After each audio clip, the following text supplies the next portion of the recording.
দেওয়া আছে f of y equal equal to y cube y cube plus plus ky ky square square minus 4y minus 8 minus 4y minus 8 8 এটা দেয়া আছে। এখান থেকে আমাদের বলছে k এর কোন মানের জন্য f of minus 2 equal to 0 নাকি?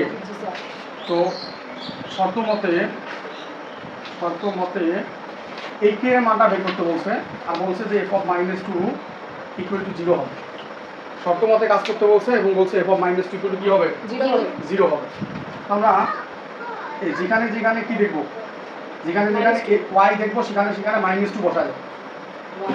ওরাই দেখো বলছে f of minus 2 equal to 0, তার মানে এই y এর জায়গাটা দখল করলো -2, তার মানে আমরা যেখানে y দেখব সেখানে -2 বসাবো। তো আমরা এভাবে লিখবো যে -2 তারপরে কিউব আছে কিউব, হ্যাঁ, আর প্লাস k ইনটু -2 তারপরে স্কয়ার আছে স্কয়ার, আবার 4y এর জায়গায় -2 আর -8 সমান 0, এই যে সমান 0। ওকে, অবশ্যই বুঝেছো?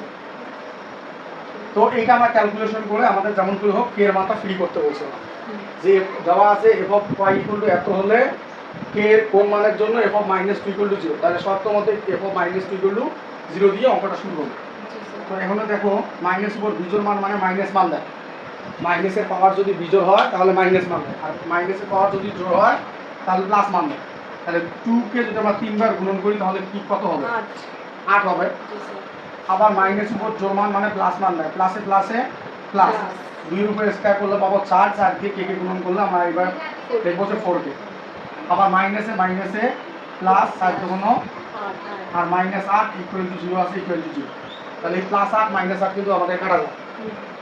তাহলে আর থাকে কি, আমাদের k এর মানটা যেহেতু আঁকতে হবে তাহলে 4k টা রাখলাম, এই -8টা যায় সমান সমান এদিকে কি হয়ে গেল? +8 হয়ে গেল। এখন এখান থেকে যদি k টাকে আটকায় দেই তাহলে 8 এই 4টা গিয়ে কি হয়ে যাবে? ভাগ হয়ে যাবে। গুণন থাকলে গিয়ে কি হয়? গুণন থাকলে গিয়ে ভাগ। এইটা আমাদের অ্যানসার, যে k এর মান 2 হলে f of -2 এর মান কি হবে? 0 হবে। এইটা